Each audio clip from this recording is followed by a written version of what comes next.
আমাদের একটা বিছানা খালি থাকা সাপেক্ষে একটা রোগী রিফার করার কোনো নিয়ম নাই শিশু হাসপাতালে। এখানে ধরেন একটা পেশেন্ট আসে, আমাদের NICU, PICU, CCND, cardiac ICU, respiratory ICU এবং HDO, PIC, NICU, scab 1, scab 2, এই যে এতগুলো আমাদের ইন্টেন্সিভ কেয়ারের জায়গা, সেই কেয়ারের জায়গায় টোটাল 100টা বেডের মতো আছে।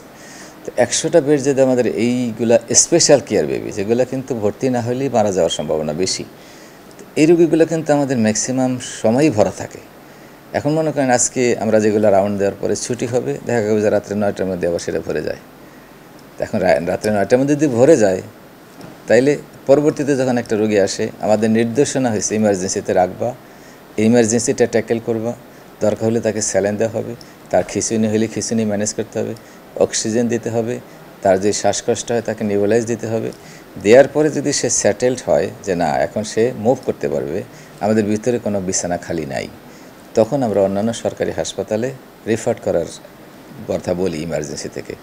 এখনই যখন রিফার্ড হয়ে কাগজটা নিয়ে বাইরে যায়, আমাদের হাসপাতালের ভিতরে কি হয় আমি জানি না, আমাদের হাসপাতালের কোনো স্টাফ এটার সাথে জড়িত থাকে না, এবং আমি অনেক প্রমাণ দিচ্ছি এবং আমি চেষ্টাও করেছি যে কেউ জড়িত আছে কিনা। কিন্তু এরপরে যখন হাসপাতালের থেকে বাইর হয়ে যায়, দেখেন অনেকগুলো অ্যাম্বুলেন্স ওখানে দাঁড়াই থাকে। ওই অ্যাম্বুলেন্সগুলো এই রোগীগুলোকে পিক আপ করার জন্যই কিন্তু ওরা দাঁড়াই থাকে ওখানে। এখন ওই যে একটা অ্যাম্বুলেন্সের যে স্ট্যান্ড ওখানে দাঁড়ানো, সেটা তো মিউনিসিপ্যালিটির আন্ডারে নাকি আমি জানি না, সেটা হয়তো বা ওই রাস্তাটা যাদের আন্ডারে তারা দেখবে।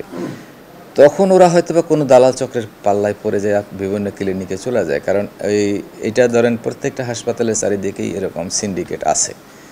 এখন এগুলোর ব্যাপারে আমাদের অনেক কথা আছে, আমরা অনেক চেষ্টা করছি যাতে রোধ করা যায়, কিন্তু এর জন্য আমাদের দরকার হলো বিছানা।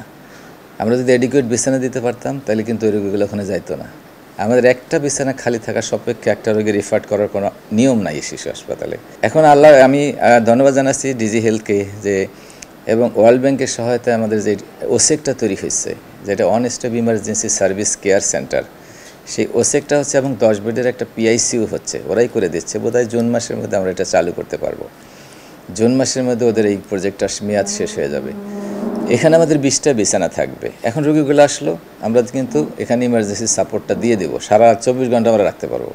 24 ঘন্টা পরে আমরা এই রোগীগুলোকে ট্রান্সফার করে বিভিন্ন ওয়ার্ডে শিফট করব। একটু ভালো হলে হয়তো আমরা দিনের বেলা যদি একটা রোগীকে আমরা রিফার করি, সে ঢাকা মেডিকেলে যে চান্স পেতে পারে, বঙ্গবন্ধুতে যেতে পারে, বিভিন্ন জায়গায় সেই সুযোগ আছে। রাতের বেলা কিন্তু সেই সুযোগটা কমে যায়।